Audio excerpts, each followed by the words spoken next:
You ever wonder why the bigger the savings you promise, the less the buyer believes you? Now, this one is later in a sales cycle, right? Because when you're making promises to a buyer, you're starting to talk about projection and ROI. And if you buy this, here's what you can expect to get. And from a savings perspective, that could be time, it could be resources. There's lots of different kind of savings that can go in there to justify the cost, right? So you spend this, you get this in return, and if that math adds up, then they're like, yeah, this is a no-brainer, I'll do it. Okay. Now, part of what makes this challenging is buyers are naturally skeptical of sellers, and so when you come in making big promises, they just tend to not believe you. So when you break down how to do this and kind of where it goes off the rails, it looks like this.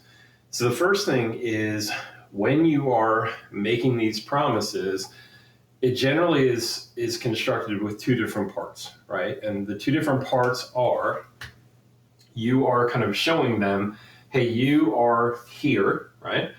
And if you buy from us and if you adopt this solution, we can get you here. Okay.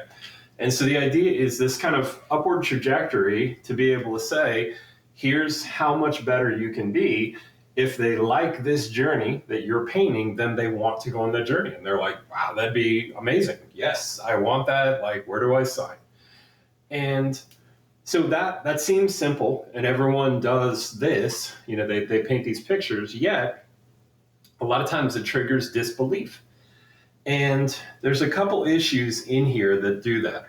The first part is the starting point. And this is something that people overlook, is what exactly is the starting point? Because from a seller perspective, in an ideal world, you want to make them as bad as possible. Because the worse they are, then the better this is going to look, right? So you're kind of thinking, man, if I can kind of get them to think about themselves down here, look how much gain there is. And so there's this kind of natural inclination from a seller to be able to paint the buyer as negative and as kind of laggard as possible just to make the story better.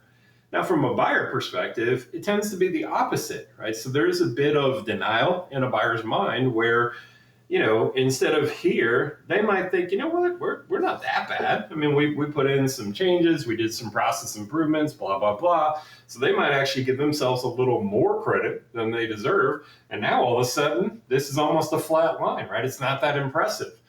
And so there's a bit of tug of war here to be able to say, what's the starting point?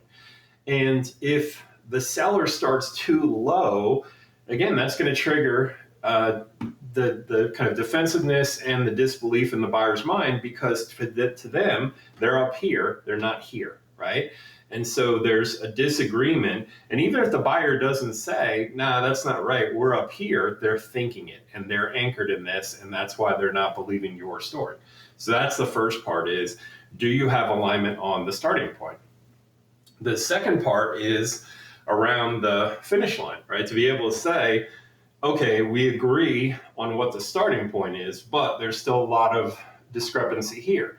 So obviously on this side, the seller wants to go as high as humanly possible, right? So when you look at the case studies, they tend to be outrageously large, huge savings, $1 million, whatever it is, right? They want to make it as big as possible, where the buyers tend to go lower to be able to say, okay, the seller is probably just over-exaggerating, and if you actually look at real life, it's probably here, right? So they are kind of naturally discounting your claims just because they don't believe you.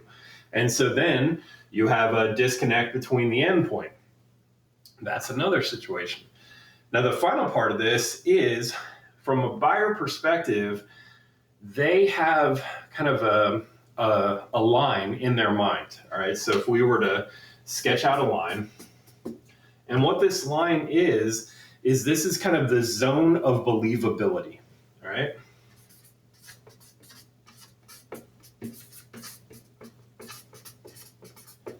Now, what that means is, from their perspective, when they start thinking about transformation and improvement and what's possible, they can't help but look backwards to say, okay, based on the 6 years that I've been here, the 10 years I've been here, how much transformation have I seen? How much growth, how much evolution have I seen?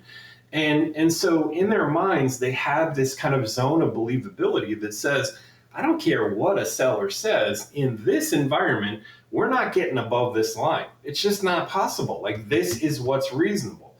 Now, you can argue to say, okay, their zone is too low, and we absolutely can do this. But from a buyer perspective, this is a hard line. And so what you want to think about is, do you truly want to fight them on this line and really argue about it? Or do you want to try to keep the story in bounds? Okay.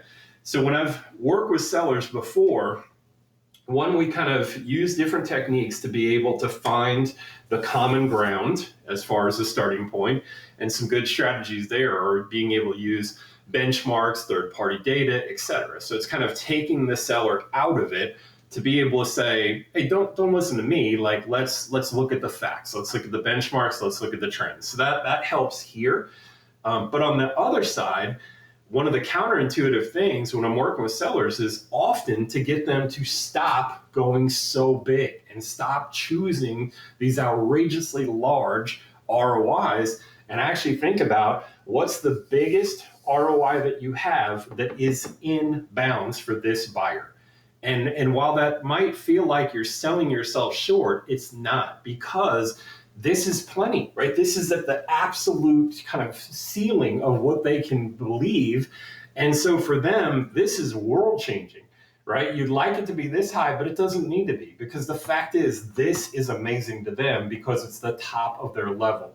And so sometimes a little bit of restraint in a sales cycle is actually how you create excitement versus going over the top and then just them discrediting all of your argument. And so this is something that I don't think a lot of sellers do, because they want to go big, and sometimes a little bit of reasonableness helps you create more believability in the minds of the buyers and get you that final sale.